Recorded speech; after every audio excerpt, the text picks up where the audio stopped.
Hi, I'm Eve, and this is my first video.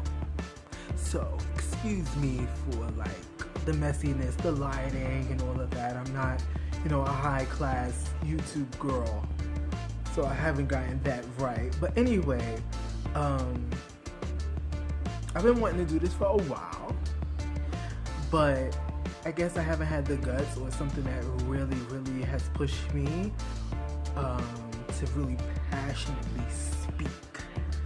But I love pop culture. I love pop culture. I'm a child of hip-hop culture. I think that it's a beautiful culture. I think that it's very entertaining, but also I think it's very educating. I was watching the Daily Pop Show, which is on the E! Channel, and the hosts today were regular host Kat, and y'all may know her from like 106 Park, but Julissa, and she was guest hosting, and Justin, who's a regular host on the show as well. And Nicki Minaj's cover for Paper Magazine came out, the Breaking the Internet cover, which maybe 2 years ago, Kim Kardashian West did the same cover. Well, not the same cover, but she did the same sort of the whole Breaking the Internet thing, and it was a John Paul Good remake. Beautiful cover, fun cover, actually broke the internet. Everybody was doing, remakes of it. Okay, so now Nicki Minaj puts out this video last night of her like doing some sexual thing, and it looks like she was having a threesome, and it's like, is she putting out a porn? Is this a new video? Are we getting a new record? Like, what is this? And then today, the Paper Magazine cover comes out, and they're talking about it on the Daily Pop Show. Cool. So Justin brings up the fact that Nicki Minaj has been doing it straight for females in hip-hop and rap music for 7 years now, and what's her name?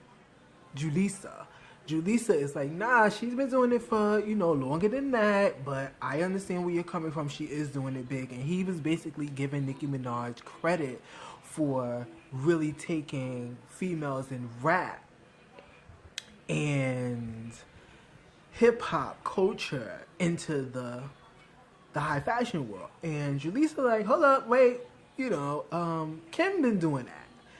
Lil Kim's been doing that. And he's like, yeah, but no. And she's like, no, but, Beyonce just gave her props on Halloween.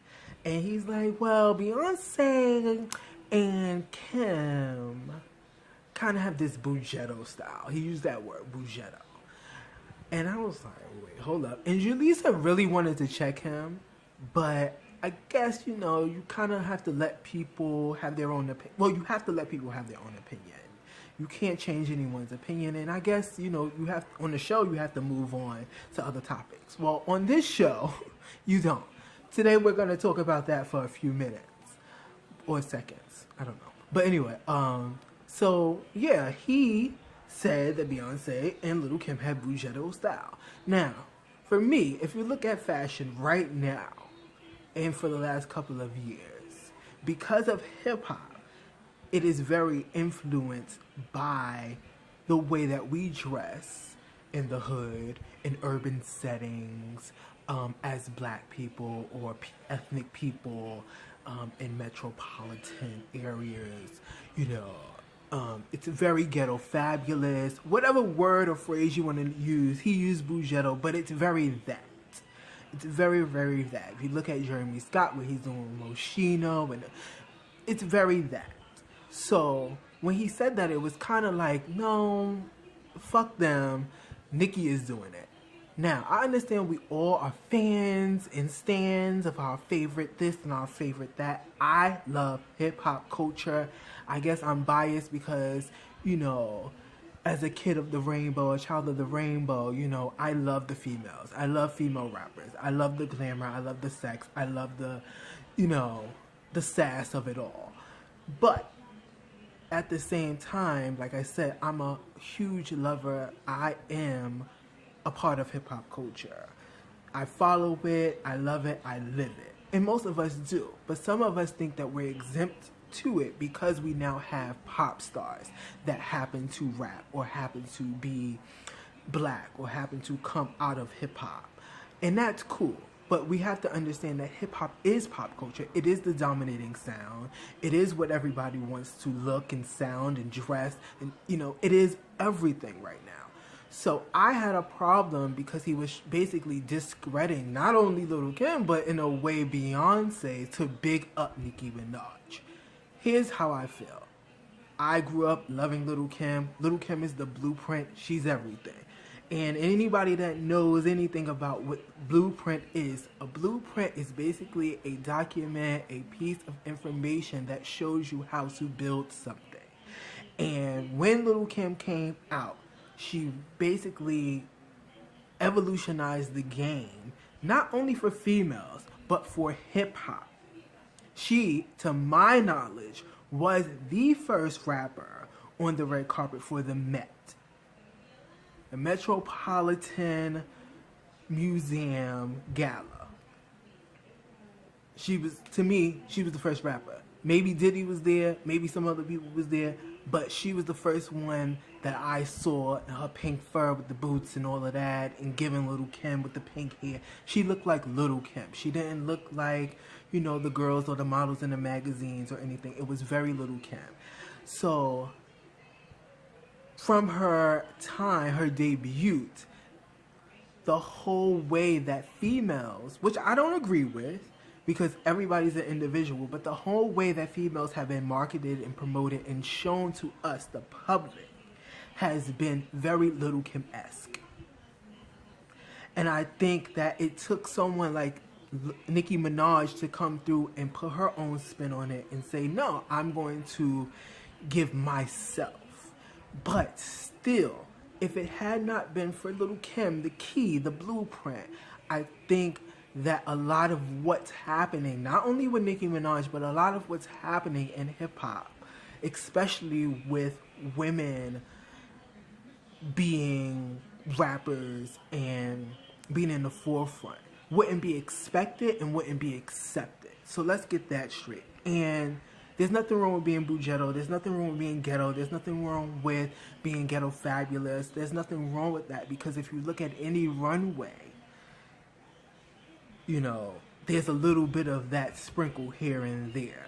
And some of the highest people in the industry of fashion pay attention to hip-hop and have been, whether it was closeted and they were just stealing from the culture, or they were actually embracing it, like Marc Jacobs, like Alexander McQueen, who Lil Kim was both friends with. So when he says that Nicki Minaj is more editorial and Lil Kim wasn't, and Lil Kim has done photo shoots with some of the best photographers and these people that are the curators of image within fashion and music and all of that, use Lil Kim constantly as a reference, that's funny. But again, I'm a fan of everyone. I love everyone. I love Nicki Minaj. I love every female that is rapping right now, trying to get on, that's already on. Nicki Minaj has carried the torch by herself, and now new girls are coming in. Now girls are rebirthing. Now they're giving us something new, and that's dope. And I don't want to ever be the person that has to downgrade someone else to bring myself up, or downgrade someone else to bring someone else that I like up. No, that's not true, because I feel like because of Lil Kim, it was better for Nicki. Because of Salt and Pepper, it was better for Kim. Because of every female, it was better for Kim in the industry. But I also want to get this clear before I go. Lil Kim just didn't do, and maybe I said this already, but Lil Kim didn't just do big things for females in hip-hop. Lil Kim did big things for hip-hop culture in a whole. And we need to really, really remember that. Whether we like how she looks now, whether we like how her music sounds now, whether it, is not this or not that. It's not hardcore. It's not notorious. Whatever. She's put in her work. Lil Kim has solid bodies. Sonic exhibitions of work. Solid. Platinum. You know. Stuff that comes on the club you still want to dance to. You still know all the words to. And now we have Nicki. We have Iggy. You know, we have all of these new girls that are coming out and they're doing dope shit. And we need to just give props where props is due. So that's my 2 cents or minutes of whatever ramble. And I'm E, and you know, hip hop culture. That's what's up.